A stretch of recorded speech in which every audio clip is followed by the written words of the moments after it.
Սև ձին, իտալական հեքիաթ։ Սան Մարինոյից ոչ հեռու գտնվող գյուղում ապրում էր գյուղացի Ջուզեպպե Ֆրանչոզին, որին պարզապես Պեպե էին անվանում։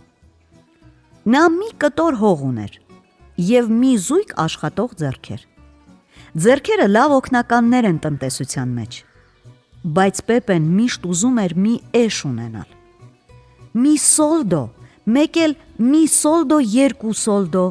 երկու սոլդո, մեկ էլ մի սոլդո, երեք սոլդո։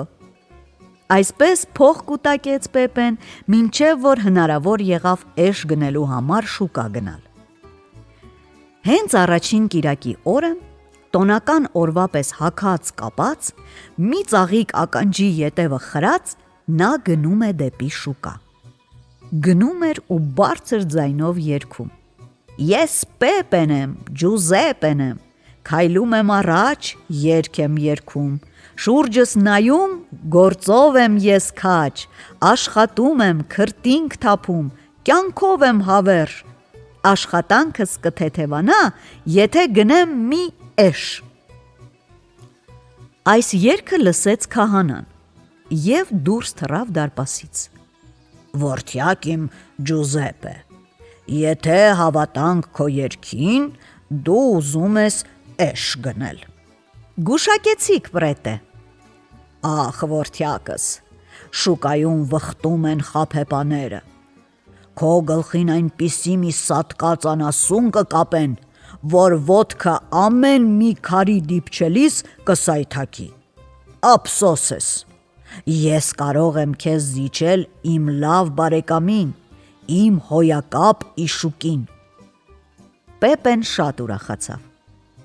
Չէ՞ որ նա չգիտեր, թե ինչպիսին է պրետեի էշը։ Նրանք անմիջապես համաձայնության եկան։ Քահանան էշին դուրս բերեց դարպասից, շտապ վերադարձավ տուն և իր ետևից փակեց դարպասի սողնակը։ Էշն անմիջապես ցույց տվեց, թե ինչպիսի անգնահատելի օգնական է ձեռք բերել Պեպեն։ Նա հարձակվեց նոր տիրոջ վրա, մեկ վայրկյանում քացով խփեց նրա ոտքերին ու կծեց ականջի ետևը։ Հետո հանկարծ սլացավ դեպի առաջ, ասես վարգածի լիներ։ Հեյ, կանգնիր, կանգնիր, բղավեց Պեպեն և վազեց էշի ետևից։ Հազիվ էր հասել, երբ էշը կանգնեց ու մեխվեց տեղում։ Պեպեն սկսեց համոզել, քշել, ծեծել էշին։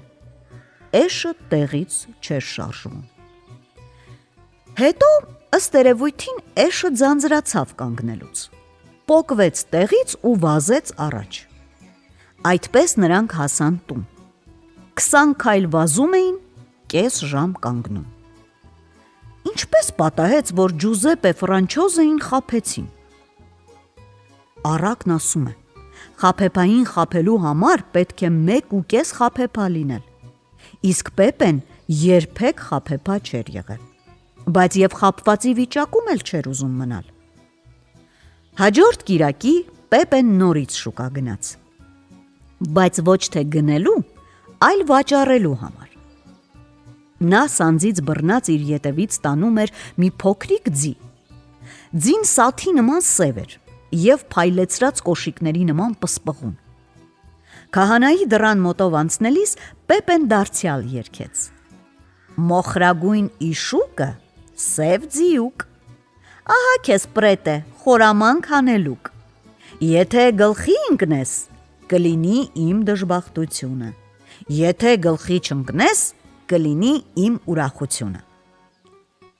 Քահանան լուսամուտից դուրս նայեց և տեսավ մի հիանալի ձիուկ։ Այ, դրան ուր ես տանում, որդյակս։ Շուկա, ծախելու։ Սևաթույր պոնիները շատ աշխուժ են լինում, նկատեց քահանան։ Դե հա, հայտնի բան է, արձագանքեց Պեպեն։ Անասունին մազից ես ճանաչում, իսկ սրա վրա մի սպիտակ բիծ էլ չես գտնի։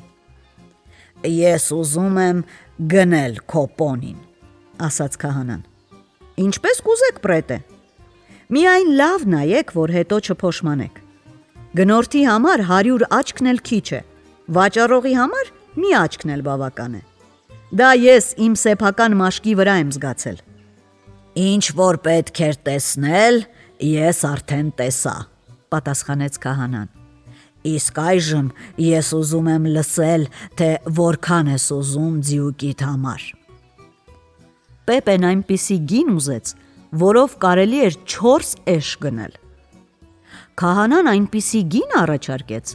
որով կարելի էր 1/4 էշ գնել։ Սկսեցին սակարկել։ Վաճառողը գինն ավելացնում էր, գնողը իջեցնում։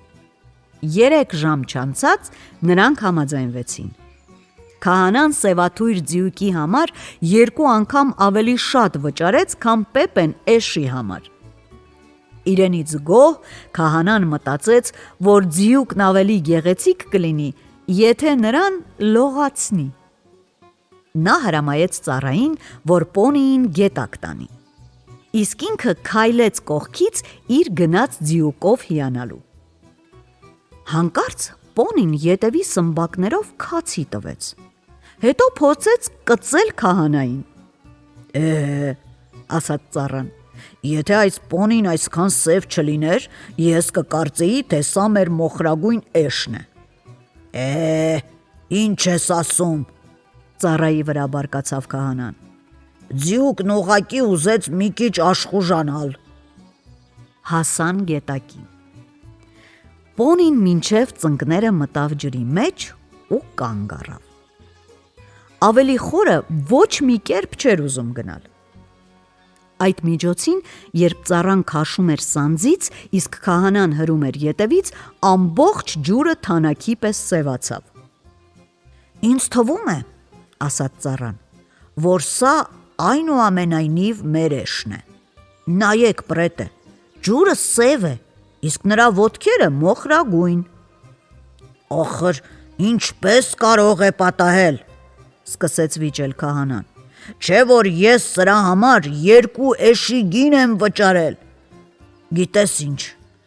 ավելի լավ է չլողացնենք։ Խոսքը դեռ բերանին, պոնին խոյացավ առաջ և 3-ն էլ մինչև գլուխները սուզվեցին ջրի մեջ։ Հետո նրանք դուրս եկան, քահանան ու իր ծառան, իսկ նրանց ետևից մոխրագույն էշը։ Մի տեսեք ճչաց քահանան, այդ խաբեբա Պեպեն ինձ վրա ծախեց իմ սեփական էշը։ Բայց այլևս ոչինչ անել չէր կարող։ Թրջված քահանան ստիպված էր իր համառ էշին զոռով քարշ տալ դեպի տուն։ Այդ ժամանակվանից Սան Մարինոյում այսպիսի ասացվածք մնաց. խաբեբայությունը վերադառնում է խաբեբայի տուն։